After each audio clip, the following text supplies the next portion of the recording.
Hola a todos, ¿cómo están? Qué rico estar acá, gracias por la invitación, Nico, gracias, Paula y Sandra.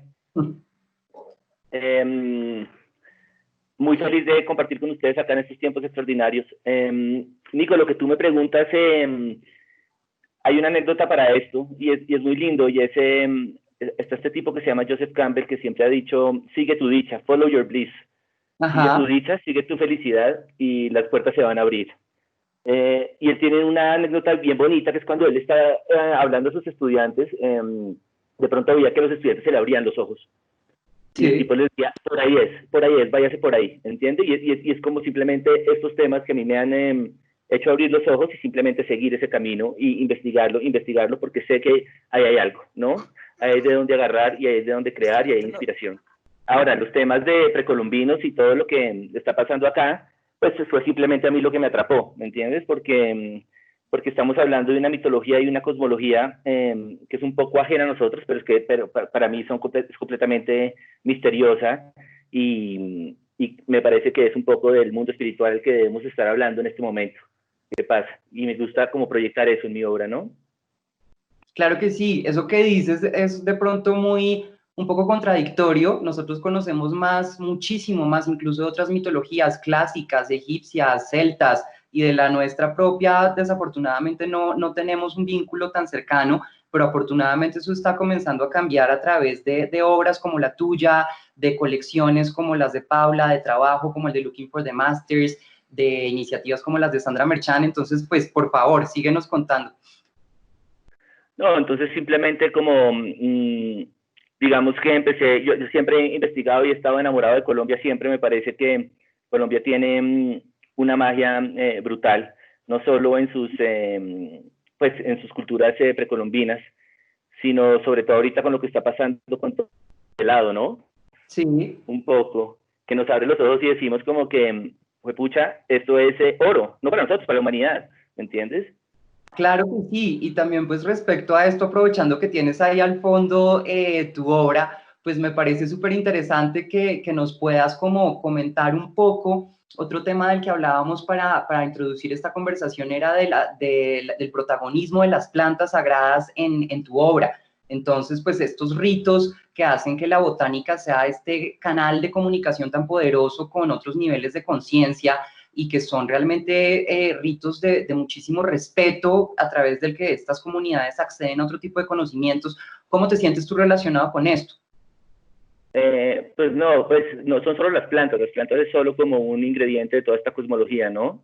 Ajá. Sobre todo están, lo que me he dado cuenta yo es que pues son los astros celestes también, y lo que nosotros como en nuestra posición geográfica vemos, ¿no? Las culturas precolombinas lo que vieron en los cielos, las estrellas, tal cual, al igual que los griegos como crearon su mitología a partir de lo que veían en las estrellas, las culturas precolombinas también lo hicieron, ¿no? Entonces, están los cielos, están las plantas, está nuestra posición geográfica, um, está el mito de la montaña y lo que significa, y lo que nos damos cuenta en realidad es que lo han visto todas las culturas y hay muchos puntos en común, ¿no?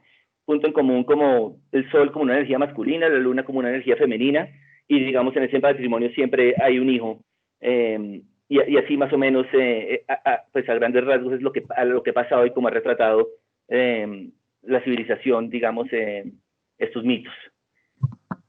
Ahí, Cris, Nico, le tengo una pregunta a Cristian. Hola, Cris. Hola, Pauli. Cris, hemos tenido tú y yo esta conversación varias veces cuando estoy en tus exhibiciones de arte, y nos hemos puesto a hablar desde que yo estaba trabajando usando estos moldes de las joyas precolombinas de Cano. Teníamos muchas conversaciones. Y aquí, digamos, te pregunto yo para todos los estudiantes de la Salles College, un poco para que entiendan esa abstracción tuya, porque digamos, en el momento en que tú tienes un objeto que es precolombino y lo traduces a una joya, hay una materialización un poco más visual y más exacta de lo que está sucediendo. En el caso tuyo, hay una abstracción completa, digamos, como el pájaro que tengo o como estas obras que tienes detrás tuyo, es cómo llegas a esa abstracción de esa información ancestral indígena que te da y que llega a tu cabeza, cómo la vuelves, cómo la abstraes sabiendo que la estás respetando, pero la estás transformando. Pues, Pauli, de alguna manera siempre he tratado de que mi obra sea lo más minimalista posible. Entonces es como extraer los elementos y traducirlos a un lenguaje geométrico que yo creo que viene pues de mi arquitectura, digamos, y de esos estudios y de ese amor, digamos, por ese modernismo de los 60s y de cómo yo veo el mundo y cómo veo la belleza yo, ¿no? Ordenada, proporcionada. Entonces lo que trato de hacer es como coger toda esta información y resumirla, haz de cuenta, en un triángulo y hacer una repetición de ese triángulo hasta que logre, digamos, esta figura y lo que quiero decir, ¿no? Si tú quisieras, por ejemplo, a alguien que está terminando la universidad y que quisiera encontrar un camino de inspiración en la información ancestral que tenemos, ¿qué le recomendarías? ¿Qué tipo de camino? Por ejemplo, ¿tú por dónde empezaste? ¿Con qué tipo de literatura? Yo empecé de todo un poquito, Pauli. Empecé investigando sobre, bueno, las plantas sagradas, sobre todo con este libro tan famoso de Schultes y Hoffman, que es Plantas Sagradas, donde las retratan todas, y te das cuenta que casi todas las plantas sagradas vienen de México, Colombia. Ahí están como que más o menos gran cantidad, o sea, el 70% de las plantas sagradas del planeta están en México o en Colombia, en la región andina, pues millones, ¿no? Entonces empecé por ahí, digamos, y lo que te das cuenta es que no puedes parar, ¿me entiendes? Se pone tan interesante y tan divino, por ejemplo, libros tan que tienen que estar en la biblioteca como El Río, ¿no? Donde Wade Davis cuenta su experiencia de llegar a Colombia en los 70s, persiguiendo los pasos de su profesor, que era un botánico divino, las plantas y trayendo las plantas a colación, nuevo en los años 40, ¿me entiendes? Donde ya se había perdido toda tradición o todo registro de, por ejemplo, los indios mexicanos, de cómo usaban el psilocibe, los hongos, ¿no? Entonces, este tipo se mete ahí y de pronto redescubre todo esto y abre este universo otra vez a la humanidad, ¿no? Entonces, obviamente siempre como que la curiosidad principal viene de la lectura, un poquito, ¿sabes? De ahí, es que, ahí está todo está en los libros y todo está en la investigación antes de crear algo, ¿me entiendes? Perfecto. Primero yo creo que toca es desayunárselo entero para así crear algo con toda la información. Pues, entenderlo y entender esa abstracción y ya tomar tu propio camino, pero en este caso entonces tú le recomendarías a alguien que esté saliendo de la universidad, que quiera buscar inspiración en la información ancestral indígena, que busque esos libros. En este caso tuyo fueron las plantas, en el caso mío sí, es la orfebrería, pero puede combinarlo y puede llevarlo por el camino que quiera, pero tú sugieres el libro de las plantas.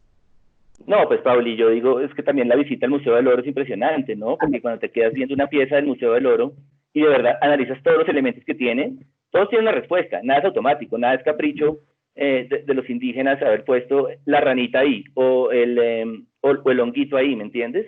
Todo tiene una razón de ser y es un tema de curiosidad y de ir al fondo del asunto. Y ahí es cuando uno no puede parar. Te tengo que hacer otra pregunta obligada. ¿Por qué estás tan obsesionado con el azul? Pauli, porque yo creo que el azul es el único color que importa en este momento del planeta, ¿me entiendes? El planeta es azul.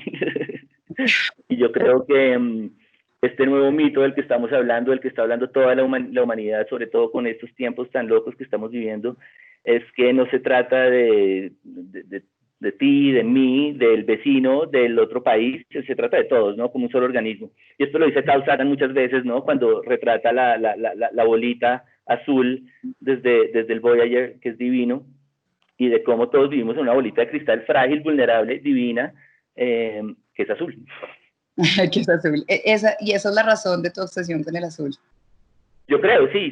Obviamente he intentado más colores, pero el azul es predominante, ¿no? Yo creo que además le hace mucho bien a mis ojos y simplemente veo lo bello en el azul, ¿me entiendes? ¿Y tú ya crees que ese azul es como el azul Klein, que es muy específico? ¿Crees que vamos a tener el azul ahí? ¿Crees que vamos a tener el azul qué, Pauli, esa última parte? ¿El azul Azair, igual que el azul Klein? Sí, estoy tratando de desarrollar un azul propio. Ahí vamos. Ya verán un poquito de avances, prometo. Cristian, ya que estás hablando de este desarrollo, pues de hacer un pigmento propio que pues se torna un poco en una conversación un poco alquímica y rescatando pues el adjetivo que tanto utilizas de divino, que me parece particular, y hilando la conversación con lo que te está preguntando Paula, pues yo no puedo evitar traer como a conversar contigo cómo es el lado místico del lujo en relación a la magia y al poder de estos símbolos que están tan presentes en tu obra gráfica. Pues para mí el lujo para mí es como de alguna manera un poquito más espiritual en el sentido en que el lujo para mí es hacer lo que quiero y lo que me gusta, ¿no? Y con lo que vibro. Pero el lujo también, pues obviamente yo creo que en estas culturas precolombinas, pues lo entiendo como la ascensión, ¿no? Como eso, como ese éter, como ese material que no podemos tocar, que no podemos ver, pero sabemos que existe, ¿no? Y lo vemos en muchas culturas como una montaña o una pirámide o el pájaro reflejado como esa unión. Eso lo vamos a ver mucho en esta conversación, y esa es la unión entre el cielo y la tierra, ¿no? Esa ascensión, esa ida al cielo, ese vuelo chamánico. Entonces yo sí creo que ese lujo es sobre todo como un movimiento vertical, espiritual, divino para arriba. Y también es esa oportunidad de desarrollar códigos propios, ¿sabes? Imagínate, por ejemplo, el lujo tanto para ti como para nosotros como espectadores de poder acercarnos pues a una Azula Busaid, como dice Paula, generar ese tipo de creaciones propias. Yo creo que está muy vinculado con esto. Entonces, pues, por favor, prosigue, y nosotros acá felices de escucharte y compartir contigo. Listo. Entonces, les voy a compartir una presentación a todos, donde, pues, vamos a ver un poquito de todo, pero aquí va. Ok, un poco de lo que estábamos hablando, Nico, y de todo de dónde vino esto. Un poco mi investigación empezó con esta anécdota. En Ubaque, la ceremonia de Ubaque en 1563, donde el cacique de Ubaque hace una fiesta, su fiesta de cumpleaños. El tipo más o menos estaba celebrando su muerte en vida. Pero lo curioso de este evento es que, bueno, pues además de ser el evento masivo más grande que los españoles habían visto, los españoles se enteran y mandan unos emisarios simplemente a ver qué era lo que estaba pasando. Y por eso es que tenemos el testimonio de los españoles de lo que pasó en este evento, que se los voy a leer. Abro comillas. Habrán todos más de 10.000 indios, una carrera que estaba delante de la puerta del dicho cacique de Ubaque, de anchor de más de 10 o 12 pasos y muy larga, por la cual vido que venían mucha cantidad de indios en escuadrones con muchachos tras ellos, todos enmascarados, con máscaras de redes y caras de leones, y máscaras de tutumos, y máscaras de estaño, y cuentas y máscaras de cueros, y todos puestos de la visión del demonio, los cuales venían tañando con pitos y flautas, y cascabeles y otros instrumentos, y unos venían silbando y otros llorando, y otros aullando, y otros cantando cantos tristes y dolorosos, y los que traían las máscaras traían lágrimas derramadas por ellas, y que venían de disformes vestiduras e insignias que este testigo no los sabrá contar. Es el testimonio, de los primeros testimonios que tenemos escritos de lo que estaba pasando con la cultura precolombina en Ubaque, aquí a una hora de Bogotá, ¿no? Sí, qué interesante. ¿De qué publicación es eso? Perdóname. Esto es un archivo, de hecho, es un archivo pues lo tiene España en su archivo, ¿me entiendes? No lo tenemos ni siquiera nosotros, pero del archivo este es el primer testimonio que hay escrito de las ceremonias de los indígenas en la cultura precolombina. Lo máximo.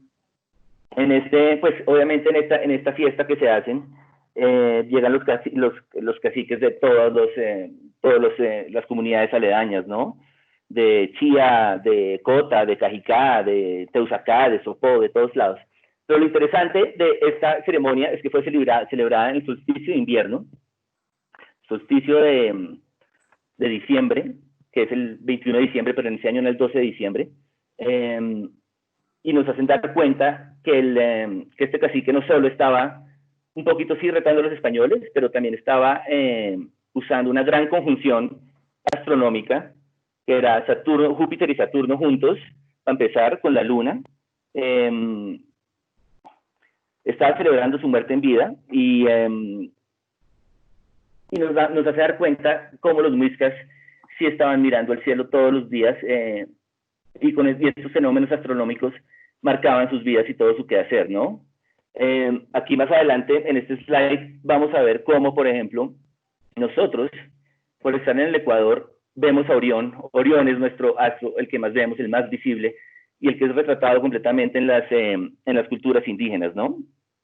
Esta forma de Orión, que se convierte, digamos, y se abstrae en la forma del reloj de arena, dos triángulos invertidos, lo usan los indígenas y lo usan más culturas, pero sobre todo los precolombinos, en retratar esta ascensión, este vuelo de pájaro, este vuelo chamánico, esta unión entre el cielo y la tierra por medio de esa figura, ¿no? Entonces, si uno va al Museo del Oro ahorita, te lo juro que encuentras un montón de piezas con esta forma, con este reloj de arena. Entonces, pues eso para mí, eso me parece muy interesante, y lo vamos a ver más adelante, vemos cómo está retratado en el Chiribiquete, pero lindo es entender que nosotros vemos Orión todas las noches, más o menos todas las noches, y es nuestro astro, y es como de los principales que se retrata acá, ¿no? Es el chamán convertido en pájaro, es el hombre pájaro, es el vuelo mágico, este motivo también aparece en Mesoamérica y hasta en los indios Sioux en Norteamérica, ¿ok? También Orión se ve retratado en la construcción de las malocas, por ejemplo, de los Kogi, en orfebrería, en impresiones, en orfebrería, está en todos lados, ¿no? Aquí está lo que les digo, donde nosotros, en el Ecuador, vemos a Orión pasando por el Ecuador todas las noches. De hecho, hay una historia muy linda, y es en el Chiribiquete los indígenas consideraban que Orión ya no era el pájaro, sino es el jaguar, ¿no? Y el jaguar hace, digamos, este paso por la Vía Láctea todas las noches, hace su camino, su recorrido de cacería. Entonces nos damos cuenta cómo empiezan a regir como los astros en la gráfica tal cual precolombina. Más adelante, si nos ponemos a ver como un poquito más de evolucionar este tema y a complejizarlo, empiezan a aparecer pues figuras muy bellas, pero obviamente siempre enmarcadas dentro de Orión, dentro de estos dos triángulos, y todos tienen como esa forma. Y por ejemplo, lo que estamos viendo son colgantes del Quimbaya, colgantes cenús, del Chocó, de todos lados, y lo curioso de esta imagen es que además de Orión, siempre tenemos coronando una parejita de hongos, si los ve en muchas de sus maneras que existen, seguramente cubensis.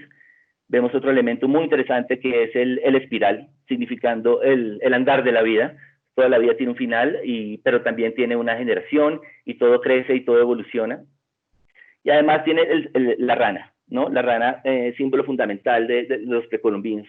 ¿Por qué la rana? Porque la rana también era enteógena, también tenía propiedades psicodélicas, igual que los hongos. Pero entonces esto es muy lindo porque aquí vemos el mundo animal y vegetal como que compartiendo el mismo cuento, ¿no? Esto es muy lindo. Aquí hay más ejemplos simplemente de esto, está por todos lados, también está en el Museo del Oro para que lo vean. Y es divino como esa adoración a los hongos, y el psilocibe pues ha estado por siempre en nosotros. Digamos que así es como yo he un poquito tratado de retratar el vuelo chamánico, el pájaro, Orión, usando simplemente como elementos elementos geométricos muy básicos que me dejen simplemente retratar esto que también es muy básico, ¿no? Pues la figura del reloj de arena, un poco. Si seguimos hablando de los hongos, en nuestras culturas, pues los maestros de los hongos un poquito son los mexicanos. Aquí está estos taburetes de hongos divinos mexicanos, y aquí está María Sabina, que es esta gran sacerdotisa de los hongos, que en realidad María Sabina fue la que llevó los hongos, digamos, al mundo norteamericano, y el hipismo, y digamos que a partir de ella el hipismo tomó los hongos como si fueran su religión un poquito. Lo que pasa con María Sabina era que ella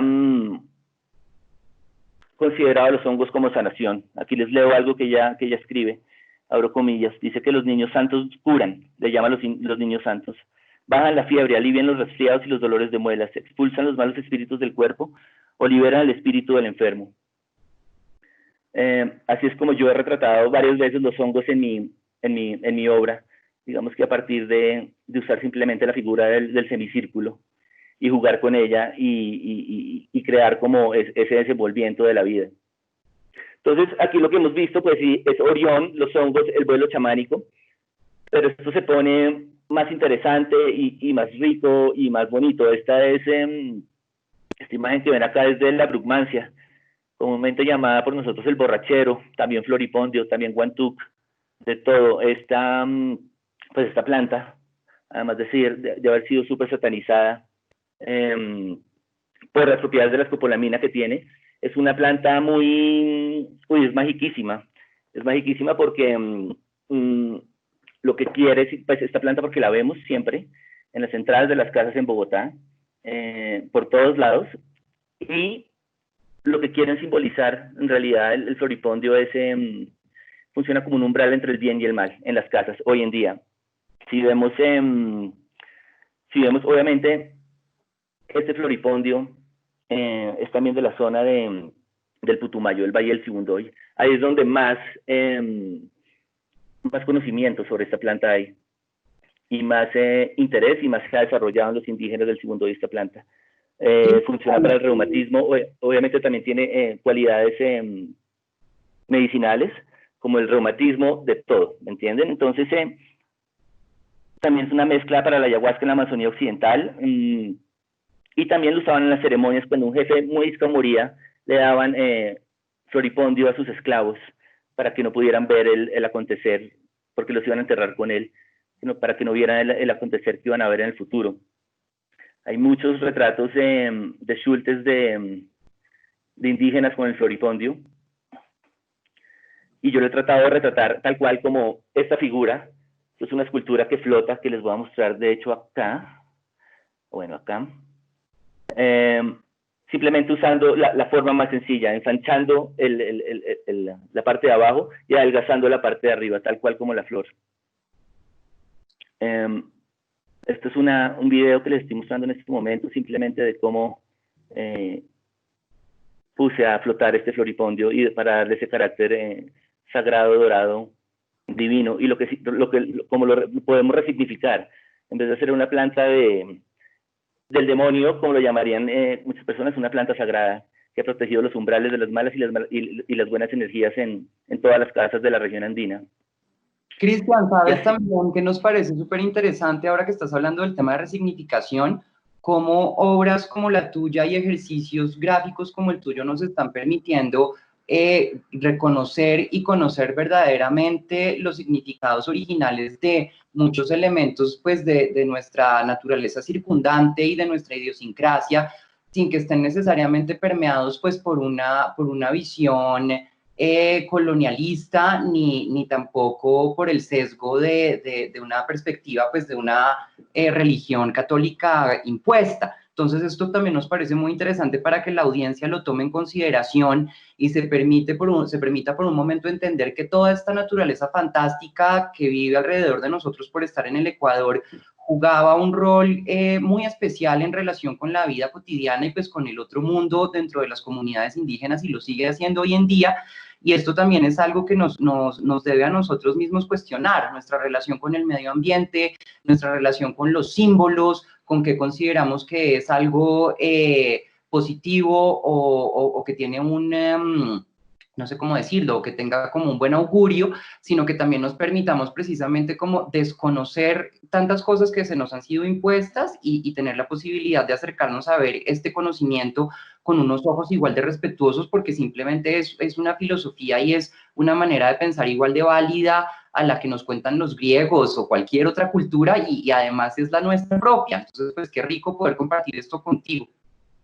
Sí, de hecho, Nico, hay un ejemplo del que te quiero hablar justamente de eso, y es en esta imagen que ven, es la culebra, ¿no? Como la culebra, la serpiente, la boa, y el significado tan importante que tiene pues, casi que en todas las culturas antiguas, ¿no?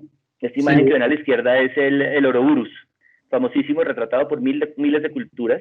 El Ouroboros es la serpiente que se come su cola, que nunca termina de comérsela, obviamente significando esta regeneración de la vida. Aquí a la derecha estamos viendo la serpiente de dos cabezas, también lo mismo, traza el ciclo de la vida. ¿Por qué además? Porque la serpiente cambia de piel. La serpiente siempre ha sido un símbolo de fertilidad. Y aquí les voy a mostrar un video. Bueno, esto es algo que yo he hecho, digamos, con este tema del Ouroboros y del eterno retorno. Esto es hecho como con pigmentos magnéticos y simbolizando, digamos, esta creación, vida eterna y regeneración. Pero lo que les quiero mostrar es este video, justamente. Este es un video de una sacerdotisa en Myanmar, que de hecho ella tiene que besar 3 veces a una king cobra en la cabeza para que vengan las lluvias. Imagínate. Entonces, aquí lo loco, lo que tú me dices es, obviamente nosotros, o lo que hemos conocido nosotros es que la religión, el significado que tiene la serpiente de la religión es todo lo opuesto, ¿no? Es un animal rastrero, es un animal, pues el que hace que Eva cometa el pecado, cuando en realidad es retratado por todas las culturas antiguas del mundo, es un símbolo de fertilidad, de vida, y lo vamos a ver en el Chiribiquete como la serpiente juega un papel así muy importante, digamos, en esto. Este video es fantástico. Sí, ese video es divino, se los recomiendo a todos, y los que quieran más información después de esto, les puedo mandar todos los links y todo, ¿vale? Muchas gracias. Bueno, y no puedo dejar de pasar esto sin hablar un poco de la ayahuasca. La ayahuasca, la enredadera del alma, esta liana, que de hecho solo funciona la ayahuasca si se junta con la chacruna, que es otra planta, y las dos funcionan.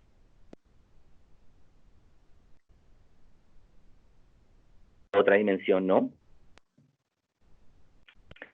Esto también es muy retratado en el Chiribiquete, digamos así, tal cual, y casi siempre representado como una hélice doble, como este símbolo del DNA, ¿no? Un poquito, como esta abrazadera. Pero obviamente esto, y lo que nos dicen los indígenas es que, y lo que yo entiendo, es otra vez el tema de ascensión, ¿no? Y de cómo subimos y nos comunicamos con el gran, pues con este lado espiritual, sagrado, divino. Estas son las maneras como yo he retratado la ayahuasca. Simplemente son imágenes pues que trato de minimizar al máximo y que simplemente me siento cómodo, digamos, y me siento comprendido cuando la veo. Entonces, esto es un video también muy lindo que les quiero mostrar porque es muy especial y retrata el cuento del gran misterio que es cómo los indígenas pudieron descifrar que la ayahuasca con la chacruna eran los que juntándolos daban, digamos, esta medicina. Entonces hay un cuento muy lindo que sale en el libro del Chiribiquete también, creo, y es que dicen que 2 indígenas vieron a un jaguar comiéndose las lianas de la ayahuasca. Y este video lo muestra y de pronto se dan cuenta que el jaguar se queda mirando al cielo en posición extática y los indios dijeron, o sea, esas plantas deben ser algo, deben tener algo especial, porque si pone a este gran gato, que es el animal más importante de la Amazonía, ¿cómo así que pues estas plantas deben ser especiales, ¿no? Pero lo que nos damos cuenta más adelante es que el jaguar y el chamán son la misma persona, son el mismo ser. Entonces aquí lo que un indígena normal diría, ese es un chamán. ¿Ok? Ahorita adentramos un poquito más en este tema, pero el jaguar y el chamán son una misma persona. Por eso está este tipo de cosas donde el jaguar se convierte en el chamán se convierte en el jaguar, y digamos que es el dueño de los animales y es el cuidador de la noche y es el que sabe todo. Hay otros símbolos muy importantes también, como que yo he retratado, como la ceiba. La ceiba igualmente hace lo mismo. La ceiba es una comunicación entre el inframundo, la tierra, nuestro presente, y el cielo, ¿no? Las raíces son el inframundo, la tierra es el tronco, el cielo son las ramas. Digamos que a mí me encanta la ceiba, la verdad, porque la he visto en todos los pueblos colombianos a donde voy. Y es un árbol divino, y es el árbol sagrado de los mayas, ¿no? era el árbol de los mayas, y cómo eso se puede representar, digamos, de diferentes maneras, usando el dorado como que significando ese fruto divino, sagrado, que da la ceiba, ¿no? ¿Quieren preguntar algo o algo o quieren que siga? Yo quería preguntarte algo, no sé si alguien más quiere preguntar algo, si Paula quiere preguntar algo, pero yo quería entrar ahí un poco y quería preguntarte, digamos que para los estudiantes, para los más jóvenes, que están como siempre tan conectados a las digamos que a todas las herramientas digitales, ¿qué les dirías? Para ti, ¿qué significa mantener esa conexión sagrada con la naturaleza? ¿Qué es tener una conexión sagrada con la naturaleza para Cristian Ausaid? Yo creo que yo la verdad creo que que existe un mundo invisible que nos rige, Sandra. Hay un mundo invisible rigiendo todo nuestro mundo material. Y creo que este mundo material, yo no le tengo, digamos que mucha fe. Yo creo que nuestra única esperanza es volver a este mundo sagrado, a este tipo de mitologías, a este tipo de saberes ancestrales que es gente, culturas que han llevado milenios viviendo en convivencia con la tierra, ¿no? Sin hacerle daño, entendiéndola perfectamente, en completa armonía. Entonces, para mí, este mundo sagrado significa un poco el misterio de la vida y lo que deberíamos perseguir y lo que deberíamos estar concentrados ahorita. Yo creo, obviamente, hay muchas maneras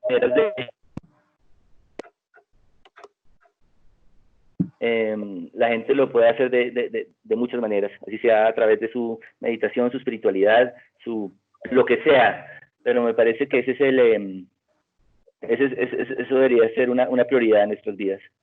Cris, yo te tengo otra pregunta. ¿Hace cuánto empezaste a explorar este mundo de las plantas sagradas y de la información ancestral indígena y conectándola con tu obra? Pablo, yo creo que desde el principio, yo en realidad hace como 5 años. 5 años. Empecé con todo esto. Así como, digamos, entiendes la necesidad y la importancia de estar tan conectado con algo que es tan visceral y tan de nosotros, de estar conectados con una información tan relevante para nuestra vida espiritual. ¿Tú piensas que desde que empezaste a aplicar este tipo de información en tu obra, tu vida cambió? Sí, mi propósito cambió, Pauli. Mi propósito de comunicar esto se ha vuelto como un propósito principal de mi vida. ¿Sabes? Si tengo la información, si la puedo decir a través de mi obra, mi propósito debe ser poder comunicar y traer estos temas a colación. Entonces sí, a tu respuesta, sí. Sí, cambió.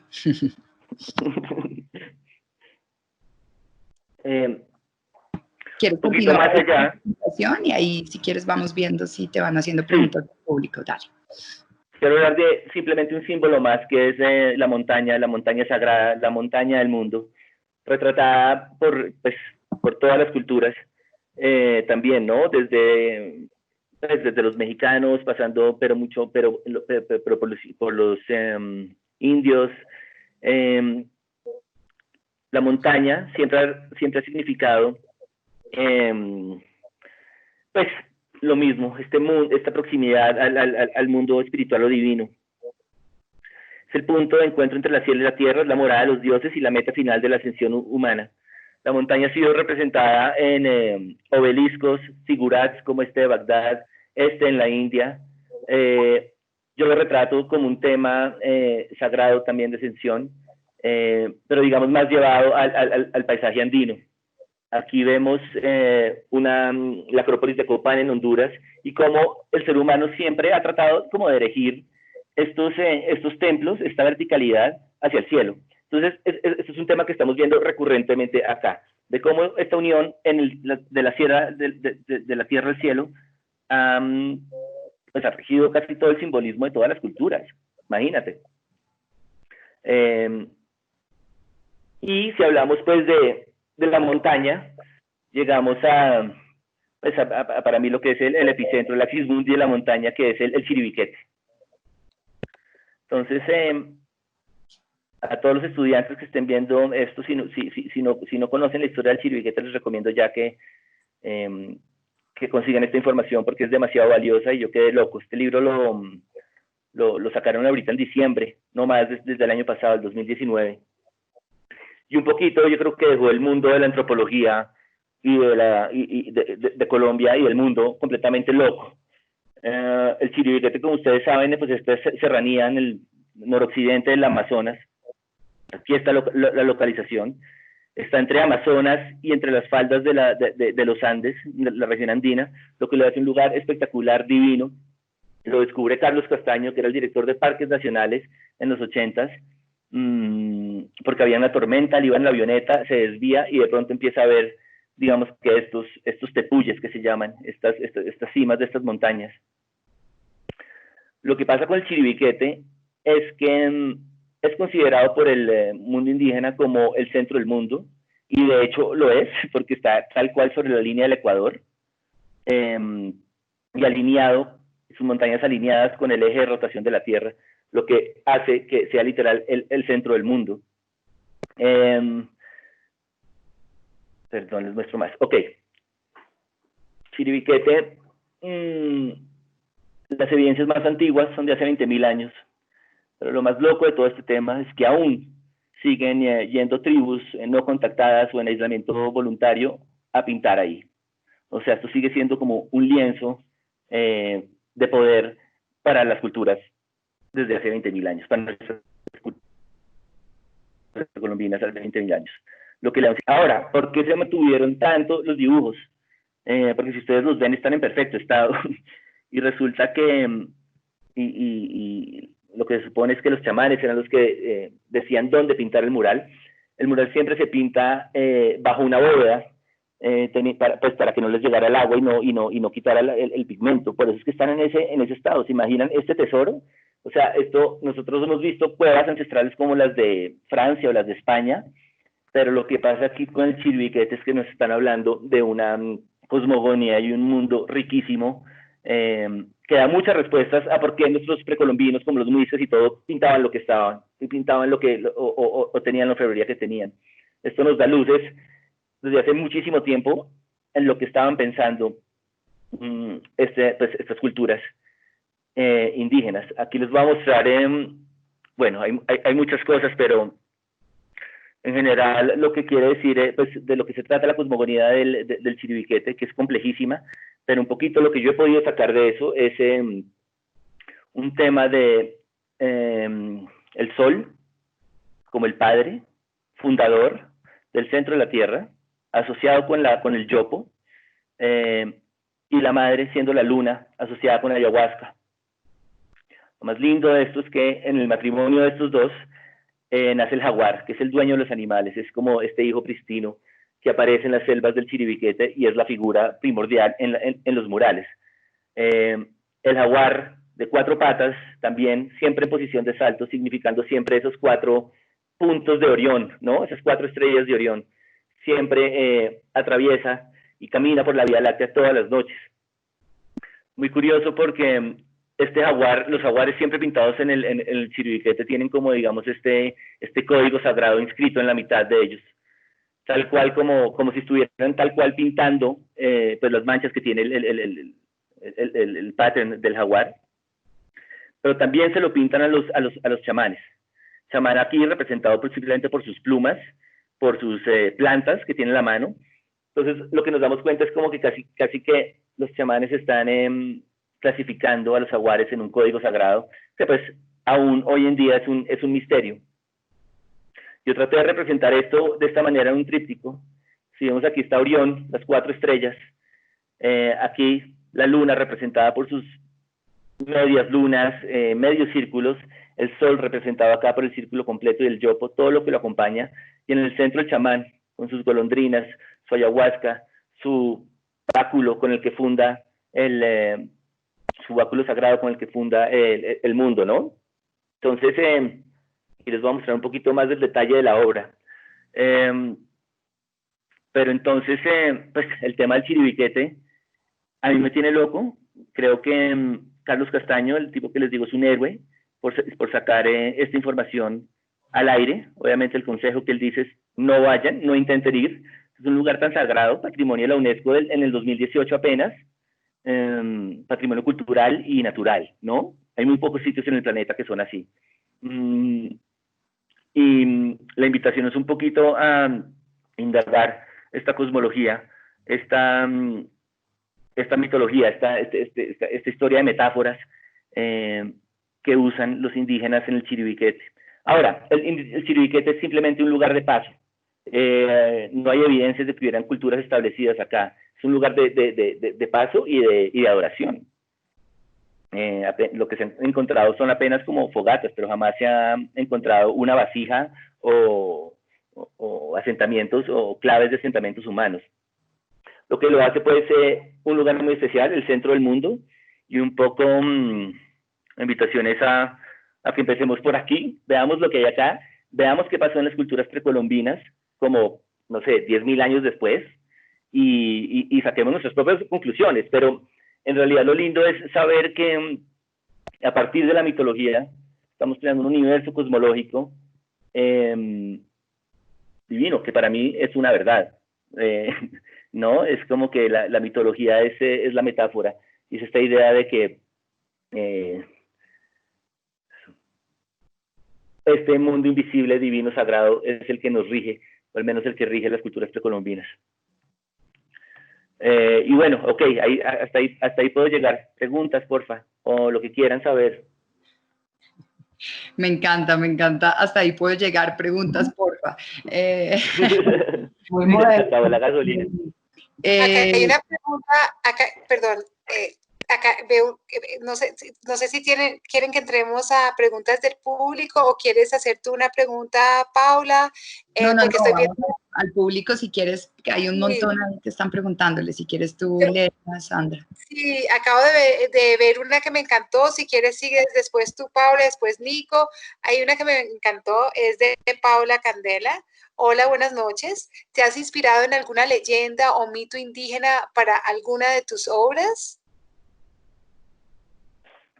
Sí, claro, obvio. Las leyendas como que más cercanas a mí es de los muiscas, ¿no? Es divina la leyenda, es Bachué, siendo una energía femenina, que sale de la laguna de Guatavita con una serpiente y con un niño en sus brazos, y está Bochica, que es el que salva a los pueblos indígenas al hacer al crear la cascada del Tequendama, el salto del Tequendama. Imagínate para que fuera como el sifón, porque estaba todo inundado. Entonces, digamos, ahí está otra vez lo que te digo, ¿me entiendes? Ahí está la energía femenina de Bachué asociada a la luna, el nacimiento, pero también la energía femenina de Bochica. Entonces, sí, o sea, si nos podemos indagar, esto está lleno de mitologías que las podemos tomar como quieras y nos podemos inspirar de ellas, claro. Por ejemplo, acá vemos otra de Karen Mercado que dice: buenas noches, reconociendo una propuesta fuertemente decolonial en su obra, ¿cómo logran condensarse todas estas referencias estéticas, históricas, místicas y culturales, y cómo decantan en una experiencia estética? Está de nivel de máster.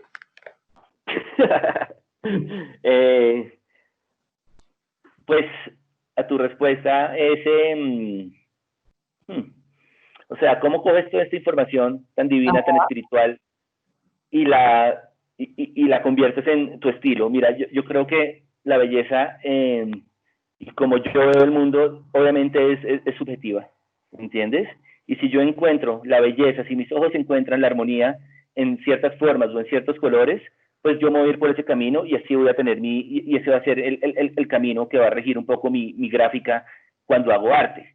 Pero ahora, lo que toca hacer es, y lo que yo siento es como que es mucho más lindo tener todo este cuento detrás al crear tu obra, que ser simplemente un capricho estético, ¿me entiendes? Entonces, no sé si eso responde a tu pregunta, porque está a nivel máster, pero bueno, si quieres seguir la conversación la podemos seguir, o sea. Ahí te pregunta, yo sigo con otra pregunta que te dice acá Diego Pinilla. ¿Cómo podrías interpretar la leyenda del Dorado y el significado del oro para los muiscas llevado a una gráfica? ¿La leyenda del Dorado? Uh-huh. Ah, bueno, eso es muy lindo, Ahí tengo un cuento de la historia, del cuento del Dorado divino. Obviamente los españoles siempre buscando el dorado, el oro asociado al sol. Los indios, obviamente, en esta conquista española ya sabían del Chiribiquete, todas las tribus sabían del Chiribiquete y su lugar de poder. Era el lugar del Padre Sol, ¿ok? A lo que los indígenas siempre decían, no, pues vayan más para el sur, que pues si quieren oro, allá está el sol, allá nació, ¿me entienden? Entonces, digamos que se puede interpretar de muchas maneras y digamos, yo lo identificaría como el sol, obviamente, es la analogía, la metáfora principal, el sol dorado, si quieres que te diga la verdad, ¿me entiendes? Es un círculo, yéndome a lo más minimal que pueda hacer, un círculo dorado. Uh-huh. Cris, a las personas que quieren saber de dónde pueden encontrar tu trabajo, ¿tienes alguna galería que te represente aquí en Bogotá donde puedan encontrarte? Pues en este momento no, pero en este momento digamos que todo está en digital. Visítenme mi Instagram, que es donde cuelgo las historias. Perfecto. Y pues cuelgo también como todos estos cuentos y lo que me inspira y lo que me hace abrir los ojos, ¿no?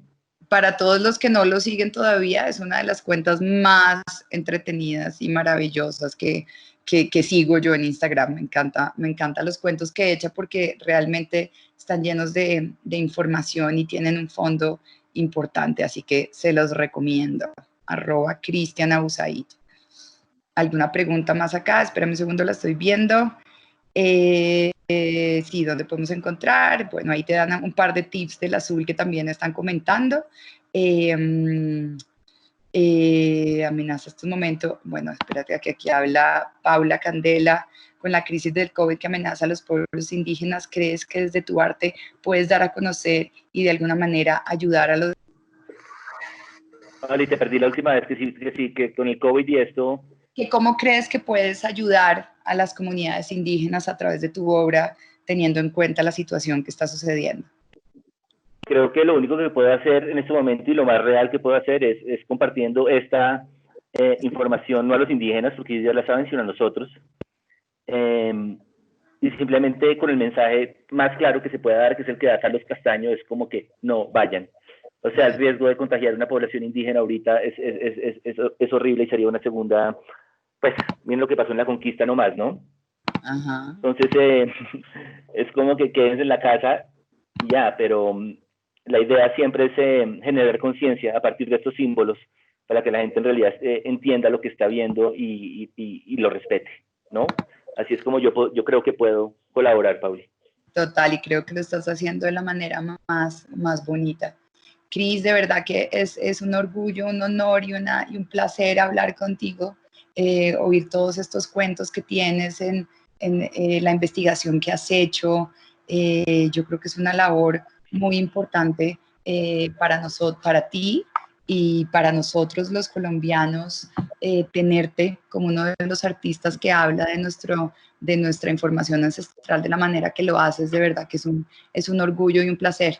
Y pues qué orgullo tenerte aquí conmigo en esta trilogía que estamos haciendo de información ancestral indígena aplicada a estos momentos contemporáneos. A ti, gracias por abrirme esta puerta. No, espectacular, de verdad. Sandra, ¿estás ahí?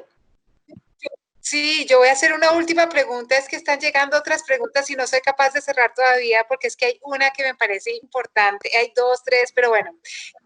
Hay una más, yo quiero meter una más, perdón. En tu proceso de búsqueda de un lenguaje artístico y estético, ¿cómo llegaste hace 5 años a tomar este camino del tema precolombino?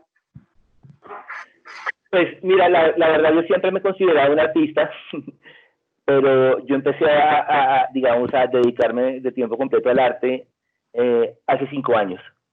O sea, mi carrera en el arte como tal ha sido intensa, de producción, de hacer y de hacer y de producir y de producir y de producir y nunca parar. Digamos que yo tenía un trabajo corporativo en el que finalmente llegué y se voló la olla y decidí en esos momentos de dicha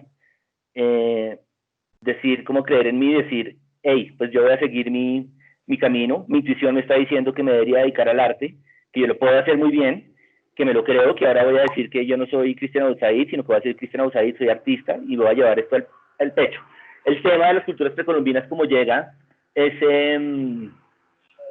pucha, porque yo sí creo que es que está este simbolismo y todo este tema está detrás de todos nosotros. Es como una fuerza invisible que nos rige, pero que me ha dado cuenta mucha gente es un poquito ajena. Entonces, si yo puedo coger esta información y volverla de alguna manera, contextualizarla al mundo de hoy, a mi arte, y que tenga ese fondo y ese mensaje, pues simplemente me funcionó en todos los aspectos, ¿me entiendes? Ya sea en el aspecto del discurso narrativo de mi obra, pero también de este mundo espiritual en el que creo firmemente y en el que sigo.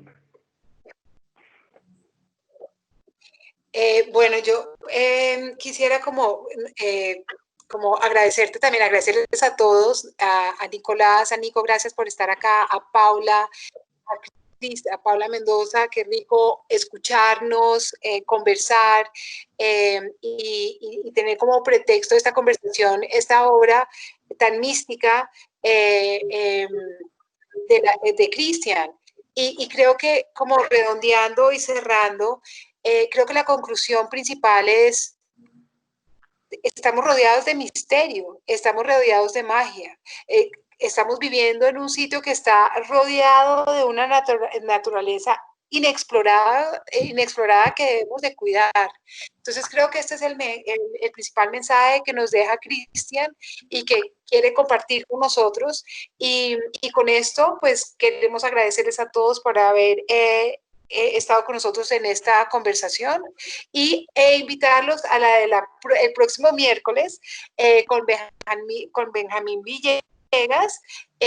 Y bueno, están muy bienvenidos acá a LSI Bogotá, siempre en su casa. Quiero simplemente presentar, Cristian, quiero mostrar tu Instagram y toda tu información. Michelle, si nos puedes ayudar a mostrar una imagen con la información de podemos ver en su Instagram, mira, ahí, eso, uy. Sí. Exacto, uy. eso, para poder mostrar, sí, exacto, importantísimo, sí. Ahí estás on fire, Chris. On fire, bien. Sí. Sandra, yo quiero aprovechar para agradecerte de parte del cuerpo estudiantil, a ti y a la gestión del programa por abrir estos espacios. Pienso siempre que pues cuando uno está estudiando no hay nada más inspirador que ver gente que va un paso más adelante de uno y que ha encontrado pues esta búsqueda propia en su vida pues para alinearse con esa fuerza que todos estamos buscando. Entonces, un abrazo y muchísimas gracias a Cristian y a Paula por acompañarnos y a ti por hacer factibles estos espacios. Cris, y ahí en el chat puedes leer todo lo que te están diciendo, que te están echando muchas flores. No digas. Listo. Todas las flores todas las porras que te están echando. Buenísimo, me encanta. A ustedes muchas gracias. De alguna manera, armar esta presentación y contar esto me aclara a mí muchísimas cosas también, ¿no? Entonces, gracias por eso. No, un abrazo, Cris. Gracias por aceptar esta invitación. Sandra, a ti, gracias por abrirle espacio. Y Nico, por poner todo en las palabras perfectas siempre. Ay, gracias, Pauli. Les mando un abrazo a todos. Un abrazo. Estén muy bien. Buenas noches. Hasta luego. Gracias a todos. Gracias a todos. Muchas gracias.